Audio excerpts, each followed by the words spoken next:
This is Martin O'Toole from Milltown in Galway. Martin, I don't know a whole lot about your story, but I believe it started in 2009. That's correct, is it? Yeah. Yeah. In 2009, my wife decided she was breaking up the marriage, and she was having an affair for a year and a half before that, oblivious to me. I didn't know much about the ins and outs of it. I suppose I was totally ignorant to family law and everything that goes along with it. I have 7 children. They were ranging in age at the time from 18 months to 16 years. She had just left home, and like everything, I thought I was entitled to go and see my kids when I like. It was what they call an acrimonious split up. Was there hostility there, or? Oh, definitely. Yeah, I couldn't. I wasn't prepared for what was coming down the line to me. I didn't realise it was what was happening. It was all hush hush until it came out. It was very obvious though once she decided to leave home that there was another man involved. It angered me greatly to see another man living with my children. Yeah. I believe him to be a paedophile. I believe he has carnal knowledge of my kids. He has lived with them for 7 years. I've reported him on thousands of occasions to the Gardaí. He was never investigated, or he was never cleared. And your kids have all moved in with this. They were forced to live with this man in a rented house that the state completely paid for and backed up. I have a family home. When I was taken into court, forced into court by the powers that be in the state, I told them I wanted full custody of my kids. I wasn't settling for anything else. I didn't do anything wrong, and that I had a family home for my kids. And I ordered them to leave my kids back to where they kidnapped them from. So you could have provided a very stable background for the kids, and they had everything there. For 17 years, we had what I thought was a very good family relationship. Very happy-go-lucky kids, highly intelligent, and got on extremely well with everyone. When people came to the house, they were happy-go-lucky kids with absolutely no fear. They would go out and they'd meet somebody and they'd take them in. And today, my kids, I believe, suffer from Stockholm syndrome. They're afraid. They won't talk to you. They refuse to have anything to do with me, because of the stories that have been put into their heads and the way they have been frightened. My kids have been continuously told by social workers, etc., that I wish to hurt them and I wish to harm them. Couldn't be further from the truth. And that's often statements for anyone within the state to be making, especially when they're supposed to be mediators and help resolve situations. But it's very hard. Naturally, you did go and try and see your kids whenever you could. Yes, I did go and see them, and I tried to get help from different so-called organisations at the time. Not much avail, to be honest, but I knew deep down in my heart and soul that I was right. And I'm not a person to pull back, and I'm not a person to lie down, and the harder you come at me, the harder I'll go back at you. And the serious problem started when my wife initiated family law, and I was told by the court services that if I didn't come into court, they would rule without me being there, which is totally and utterly illegal. Family law is illegal in every sense of the word illegal, and it doesn't stand up, and it doesn't stand up in the Constitution. No, and it's not a very fair system.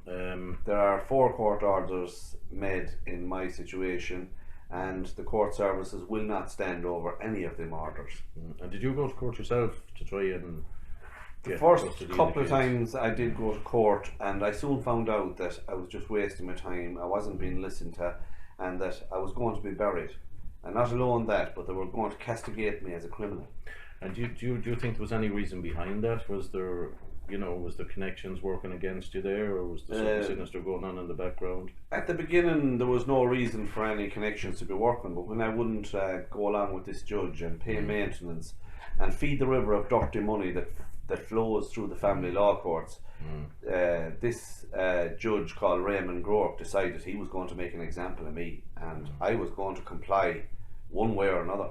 Yeah, it's pretty archaic, the court system in this country, and it's very hard to deal with politically appointed judges as well. So what happened then when you? Well, I believe that there's a vein of judges administrating in the Irish courts. Judge Jeffrey Brown is in our local circuit court. He is what I believe that he is an alcoholic because he has been seen putting whiskey and brandy from Lidl and Castlerea into the boot of his car by the caseload. He is a puppet of Judge Raymond Groark, which is president of the circuit court, and Judge Raymond Groark sits in most family law cases in Galway. He is the most corrupt, power-crazed, satanic judge I've ever seen in my life. We've seen it around the country with a lot of the judges, in my own case as well, where judges will not go against each other's decisions and where they back each other up. And this is a very wrong system. It's like guards, it's like every organisation within the state. And you felt this in the court, yeah? Yes, and I sent my case as far as the High Court. I'd have to say I got two judges that seemed to be sympathetic to my situation, but I got this feeling at the same time that they were not going to rule in my favour, because the system that was out there, the corrupt system, it will be supported by all judges at all times. That's it. And the thing is, when you're seen to fight the state or fight the judges or whatever, they have pawns that they can use against you, such as the Gardaí and other organs of the state. You found this as well, didn't you? Yes, I was arrested roughly about 17 times. I was dragged out of my house. I was accused of abusing my children. The story that the state came up with was so far-fetched you wouldn't see it in a Steven Spielberg movie. That I pulled my daughter, that was 9 years of age, out of her bed at 2 o'clock in the morning. I kicked her around the house with steel toe cap boots. I put bull wire around my son's neck, put him up on a mad horse and let him off. You know, this is stuff that just doesn't happen. Where did these stories come from? How did they just manifest them, or? I think they did manifest them, but they were always supported by my wife, which done everything in her power to airbrush me out of my children's lives. Basically, you got no fair play in the courts in Ireland. To gain custody of your kids, or even to gain access, would have been something, wouldn't it, initially? And then yes, I was forced into one situation, one worse than the other. I believed that if I went through the system at the beginning, if I went through the system and done what they said, I would come out the other end. But I soon found out that it was so heavily laden against me that there wasn't a hope I was ever going to get any justice. And the court system were devising a plan to put me out of commission because I was standing up to them. You were rocking the system, and yes. And they don't, I know they don't like that. They tried putting me to jail. When the first time I was put into jail, I went in to see my son in the school. I was accused of putting him in fear. When I asked the judge to prove to me that I put him in fear, she just castigated me to one side, and I was fired into Castlerea prison for the first time. I think it was 2010. And what this led to then, from what I understand, is once you come to the attention of the Gardaí, then and they realise that you are a man that's not frightened to express your opinion, then they actually home in on you as well. Well, they are completely controlled by the court system, and there's no question in my mind. But Raymond Groark issued the orders that I was to be terrorised, and I mean terrorised, by guards. They tried every trick in the book. They went down as low as to try and do me for child abuse of my own children. I just pick you up on that, because that seems to be a standard procedure they use on anyone they're trying to do a character assassination on. I've had accusations thrown at me. I know Stephen Manning had the same, and anyone that seems to stand up to the state, they always seem to go down this line of allegations. So it seems to be standard procedure for them, which is very upsetting for the person that the allegations are levied at. But it's not a surprise, and that's what we want to do, is try and get this information out to the public. So what other things did they do to you? constant harassment on the road. Yeah. Pull me over for maybe half an hour on end, follow me around. They always knew where I was. In 2010, I was away one day in Northern Ireland, and I was just about to hop over the border when I got this phone call from a guard in Tuam, and he said, "Where are you?" Very cheeky, and I said, "That's nothing to do with you, where I am." What was his name? He was banned. Yeah. I can't think of his first name now, but I said, "When I'll be back, I'll be back." He said, "You won't." He said, "We'll put out an APB for you." He said, "We'll get you picked up." And I said, "You can kiss my you know what." Yeah. They went into my mother, that was 94 years of age, 5 of them, with 2 squad cars. They accused her of covering up for her, but she genuinely didn't know where I was. Yeah. The woman was left in such a state that a neighbour rang me and said, "Your mother is in a horrible state," and we had to get her medical help, and Westdock had to come out for her. Yeah, The guards never apologised for what they did to that woman. They don't have any scruples, you know. In my videos, I named and shamed them because I've no fear of them whatsoever, and I'm going to continue to do so. And hopefully more people will come out like yourself, Martin. How are you today now? What's the situation? Well, there's 4 today? superintendents that I have succeeded in shifting out of Tuam, and I am convinced that I am the cause of shifting them. When they couldn't get their grubby little ways and convict me and make me look like a prisoner. Now I'd have to say I had some great neighbours, but I had some bad neighbours as well that helped the Gardaí to try and blacken my name. But when they seen that I kept the fight up, that I wasn't going to back down under no circumstance am I ever going to surrender my offspring, and I'm never going to stop until the in-camera rule and family law is completely destroyed in Ireland. Yeah. Because it is the most corrupt system in the world. We have the most corrupt Garda system in the world. They lie through their teeth. They send out the young fledgling Gardaí to harass you and abuse you on the road because they haven't the brain power to know that they're being used, and they are being used. And we have a Garda Commissioner, Norman O'Sullivan, that is, in my opinion, guilty of the most heinous crimes against people. And people have gone missing in Ireland, I am convinced, over Gardaí, and nothing said about it. Just to state there that the in-camera rule is where in court that no one is allowed into the court, is completely in private.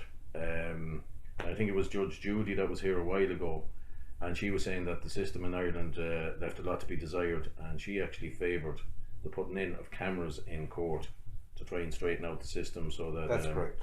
That, you know, to try and make them more accountable. Well, in-camera rule means the judge's private chamber, Yeah. and when you're in family law, that's exactly what they do with you. And there is one priority when it comes to family law. If you have money or property, you will be relieved of all your assets before you leave. You will end up with nothing. Your children will be taken into care where the state will prey on them and abuse them. My children has been forced to live with a strange man, as I said, that I believe is a paedophile and has carnal knowledge of them, and the state has stood by, not alone has supported them, but they have provided the money that that man can be in with my kids.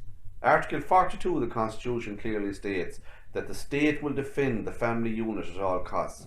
Well, they haven't defended mine, and I hold Kinney fully and entirely responsible because he is a criminal as well. It looks like the court system in Ireland is totally working against people's rights instead of for them. So that's we have to come out and everyone tell our story and see what we can do about it. Well done, Martin. Is there anything else you'd like to say on that? Well, the court system is what I'd like to finish up with. If you refuse to go into the court, which you are entitled as a sovereign man, they will force you to go into the court, and they will make false allegations against you. And I think we have definitely, the judges in this country are above the law, and they're backed up by the solicitors. And I don't think there is a decent, honourable solicitor in this country that will tell you the truth about law. We're not afraid of law, and we're certainly not criminals, and we aren't going to stand down for no corrupt administration, good, bad or indifferent. And I will be fighting to the last with Joe until we get my children home to my house and not to some other one's house. Well, I think the only way that can be done is fair play to yourself and Angela today, making videos to put put it out into the public domain, the hardships you've seen and the illegalities and unlawfulness. And I think the more people that come forward, it's going to help get class cases and bring these people down, isn't it? Well, like Joe, we're just not talking either a load of mumbo jumbo stories. No. What we say we can back up with illegal court orders, threats, and the way we've been treated over the years. We've been financially ruined to the extent that the Garda Stano Grade stole my Jeep last September. There was €5,000 in it. There was clothes belonging to my mother. They hadn't even the integrity or the manners to give back the property that was in the Jeep. The state do not and cannot, and it's highly illegal to steal anybody's property, regardless of what they say about legislation and the rules of the road. We're entitled to travel, and we will travel.